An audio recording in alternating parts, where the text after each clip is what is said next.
tezitra hariva tsy tramaraina, raha tezitra maraina tsy tratra hariva izay.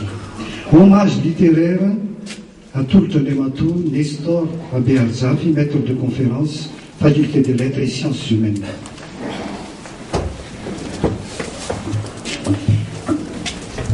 Excellences, Mesdames, Mesdemoiselles et Messieurs, chers collègues,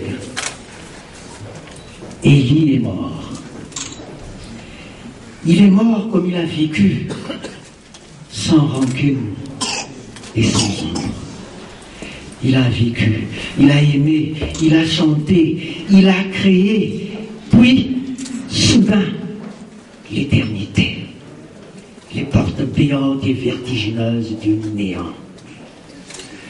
Et pourtant, lui, il aimait la vie, il respirait la vie, il incarnait la joie de vivre, et souvent bien plus, la rage de vivre.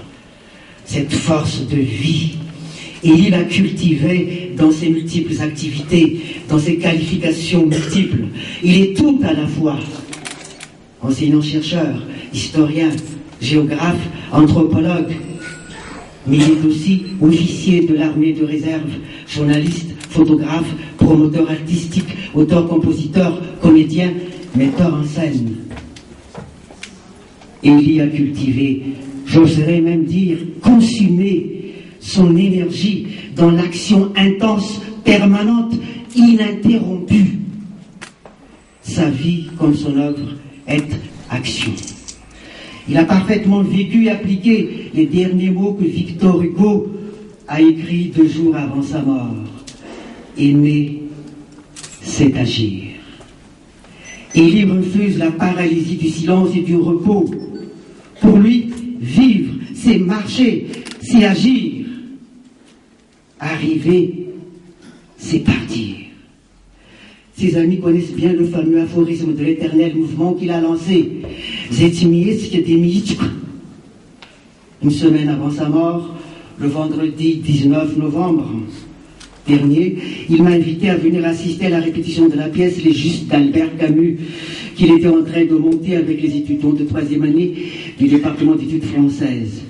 Mais alors qu'il se plaignait de troubles intestinaux persistants, il parvenait toujours à l'attention pure et réglait sa mise en scène énergiquement, avec force et passion.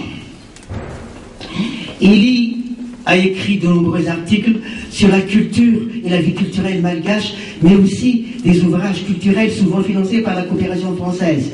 On citera notamment Voyage en terre malgache, Le cœur du Limerne, publié par Aquater, La chanson malgache, une étude sur la chanson populaire publiée par le Centre d'études et de recherche internationale, ou le Série de Paris.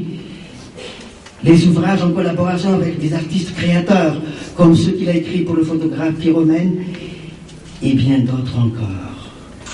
Mais s'il est une activité créatrice qu'Élie affectionnait tout particulièrement, c'est bien évidemment la poésie.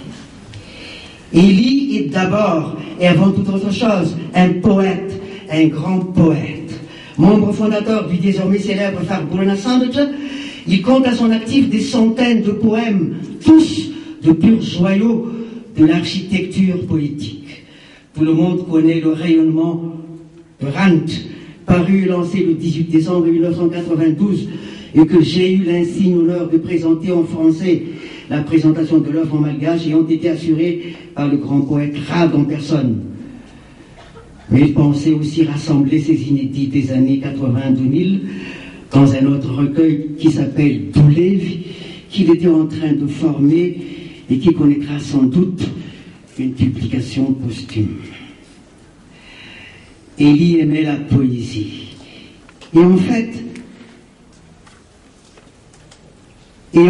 une véritable raison de vivre.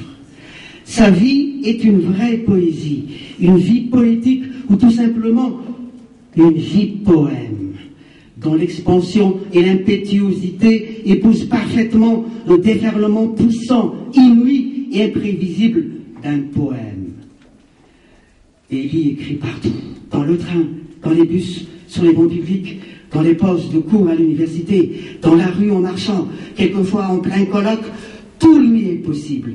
Tout lui devient moment sacré de parole, dès lors que s'impose la fulgurance de l'inspiration ou l'urgence d'un dire pour saisir et fixer efficacement ce que Jacques Rabbi-Manandjar a si bien appelé ses intimations urgentes et fugitives. Je n'oublierai jamais ce jour du samedi 30 juillet 2005, alors qu'Élie et moi faisions le tour du lac à l'autre pour préparer un documentaire poétique sur les beautés de la région.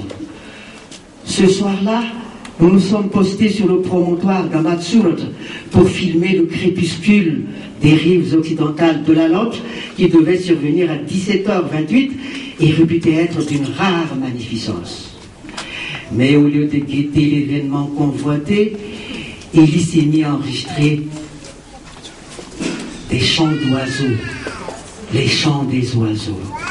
Il y avait là en effet toutes les espèces endémiques de la Lot, les tlous, les angaks, les tsirir, les taillés, les ménamoult, les danam, les tavas, les tspouilles.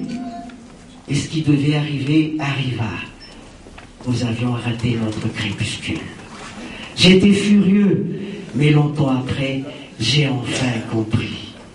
Élie se méfiait de l'attendu et plaçait la force de sa poésie dans une captation fulgurante de l'instantané et des sensations fugitives. De là, cet éclatement polyphonique et virginal permanent qui fait l'entêtante saveur de rage.